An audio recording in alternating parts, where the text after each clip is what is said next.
Nitniaël, comme on dit chez nous.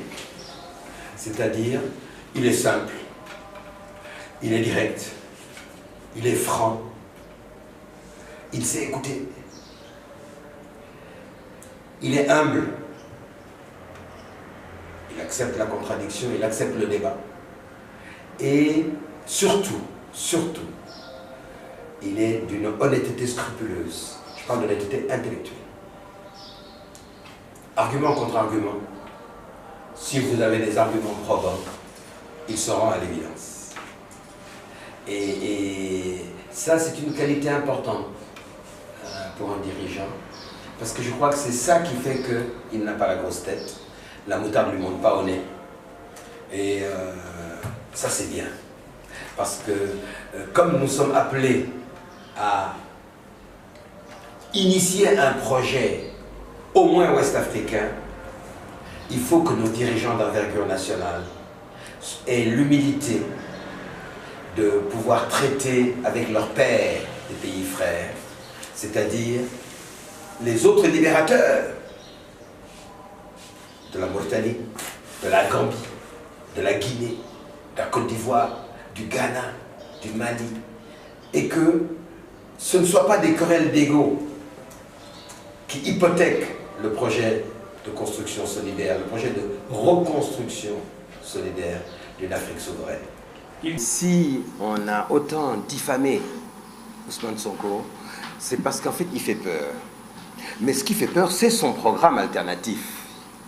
C'est ça la raison de cette campagne de diffamation dont il est l'objet. Et puis surtout, il faut voir quand même qui formule ces insanités. Lorsque c'est un personnage aussi peu recommandable que Ahmed Khalifa Niasse qui vous sort que Sonko est le candidat de Daesh, ça suffit pour que l'information soit, je ne dis pas prise avec des pincettes, mais jetée aux ordures ménagères. Lorsque c'est Le Monde, le quotidien dit de référence français, qui s'amuse à faire une analogie en disant que Ousmane Sonko serait une sorte de Donald Trump africain. Vous voyez, c'est pareil, c'est du même acabit. C'est que la France est absolument terrorisée à l'idée que le joyau de son empire africain, qu'est le Sénégal, celui qu'il vende et qu'il vante aux quatre coins du monde pour montrer la force de leur influence et de leur présence résiduelle sur le continent africain, qu'il y ait une force politique crédible et apparemment de plus en plus populaire, qui ait l'audace d'énoncer dans son programme que cette mainmise, cette tutelle étouffante de l'État français et du patronat français sur notre pays et sur notre économie, qu'on va la dégager.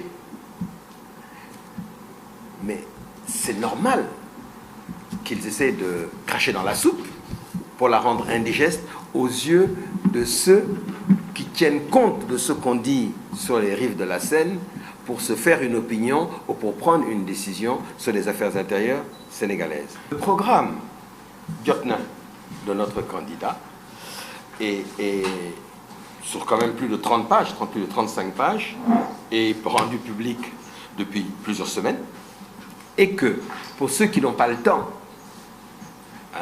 de compulser, parce qu'après tout, si chacun présente un programme d'une cinquantaine de pages, avec les 5, ça fait quand même près de 300 pages à lire, on a condensé notre programme en 20 mesures. Eh bien, le livre, c'est la vision de Sonko. Le programme de la coalition est distinct. Et de fait, nous avons dit que nous allions auditer et, au terme de l'audit, soit renégocier, soit purement et simplement abroger tous les accords inégaux de coopération signés par le Sénégal avec des puissances non africaines. Les traités inégaux C'est-à-dire que vous ne négociez pas sur une base d'égal à égal. On vous dit, on va vous donner l'indépendance à condition que vous nous signiez des accords militaires, des accords monétaires, des accords miniers, des accords scientifiques et techniques et des accords culturels qui vous lient pieds et poings.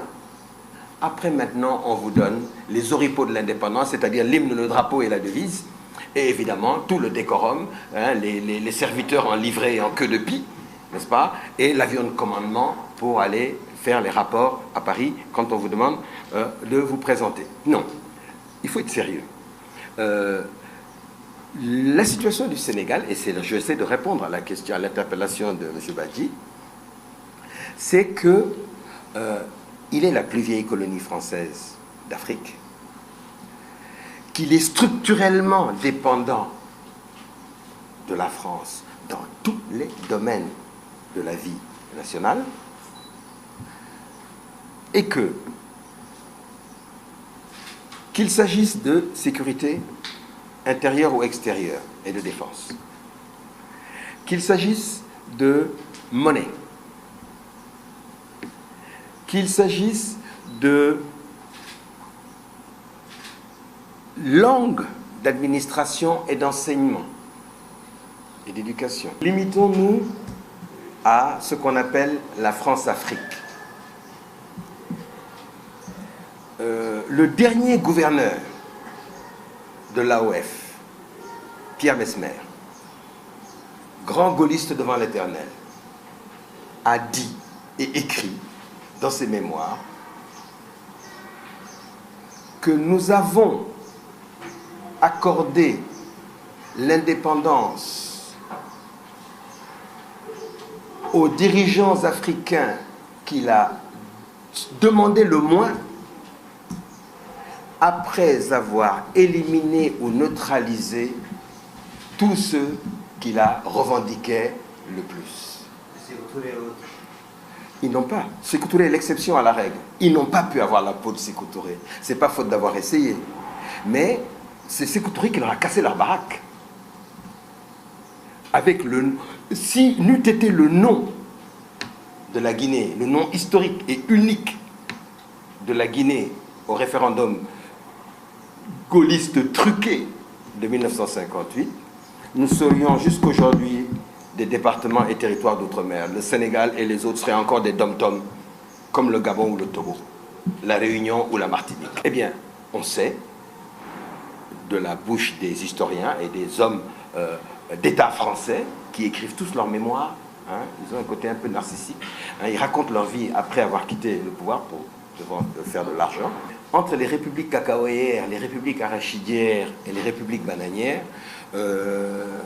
on n'est pas sorti de l'auberge, on est toujours dans la dépendance structurelle, c'est-à-dire que, et je réponds à l'interpellation, qu'en dehors d'un pouvoir quasi illimité de nomination et de révocation du personnel local, à l'échelle locale ou diplomatique internationale, nos chefs d'État ne décident à peu près de rien sur les questions fondamentales pour l'avenir de leur peuple et des États qu'ils sont censés diriger, notamment en matière de défense et de sécurité. Comment se fait-il que plus de 50 ans après l'indépendance, pour assurer notre sécurité contre des djihadistes envahisseurs, n'est-ce pas, envoyés à l'issue d'une agression européenne contre un État africain souverain et l'assassinat, le énième assassinat de son chef historique, je parle de Kadhafi, vous voyez, comment se fait-il qu'on fasse appel à l'armée française pour nous tirer d'affaire, ou aux fameuses forces d'interposition des Nations Unies, dont vous remarquerez que le responsable new-yorkais des missions dites de maintien de la paix, c'est comme ça qu'on appelle ça par euphémisme diplomatique, sont de façon inamovible des fonctionnaires français. On prétend que le Sénégal est un pays de droit, ce qui est discutable pour le moins. Dans un pays, dans un état de droit, pour emprisonner quelqu'un, il faut qu'il ait enfreint des dispositions légales. Je me demande bien sur quelle base on pourrait emprisonner Ousmane Sonko? Quel délit, ou pire, quel crime aurait-il commis pouvant justifier, je ne dis même pas une telle décision, parce que la lettre de cachet n'existe plus, mais une telle procédure à son encontre? Et si il s'amuse au jeu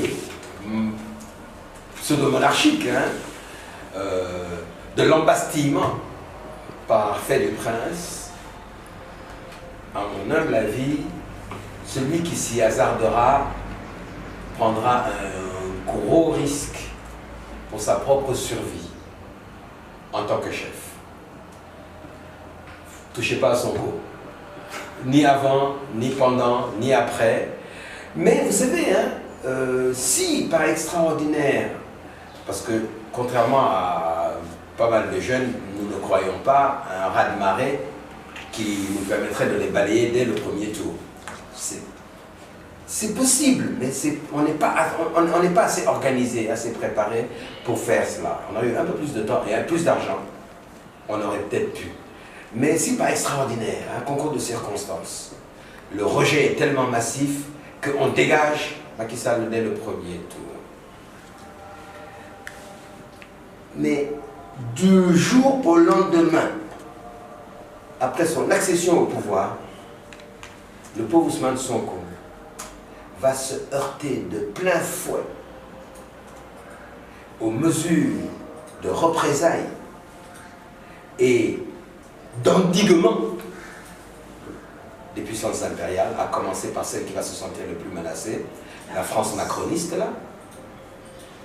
Et attendez-vous à ce qu'ils nous soumettent, c'est-à-dire qu'ils soumettent notre pays et ses habitants, pour nous punir d'avoir fait le mauvais choix.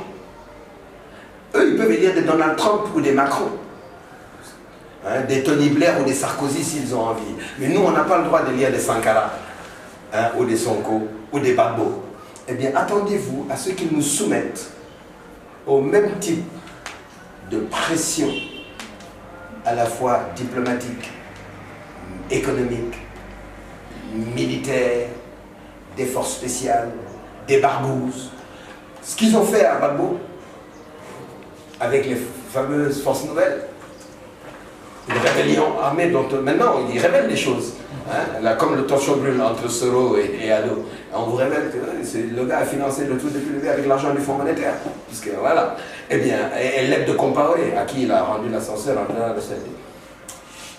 Et ce qu'ils ont fait à Gbagbo, ou ce qu'ils font actuellement à Roch Marc Christian, c'est-à-dire au peuple burkinabé, pour avoir dégagé dans les conditions qu'on sait, ce n'était pas une élection, c'était une insurrection populaire. Ils ont chassé Compaoré, Blaise, comme un malpropre qu'il est, et le résultat, c'est que maintenant, le Burkina, qui était un havre de paix et de stabilité, il a la guerre civile.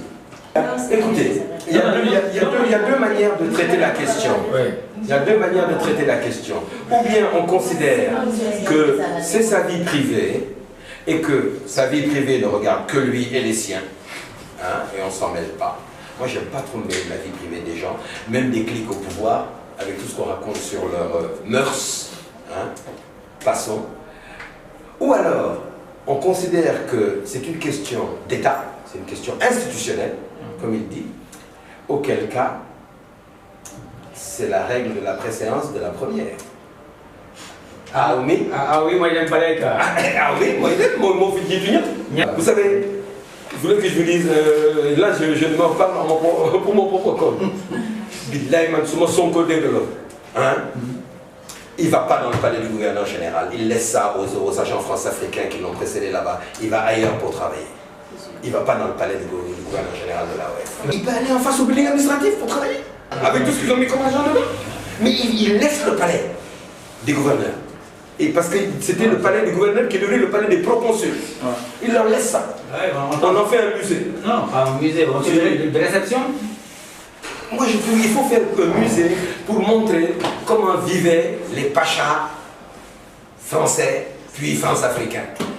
Et que vraiment, c'est pas nous, nos hommes d'État de la Nouvelle-Afrique Ils doivent avoir une certaine... Ils doivent être comme les autres, ils doivent vivre les pieds sur terre au lieu d'être dans un univers complètement féerique là, et fictif, qui les coupe de la réalité de leurs concitoyens.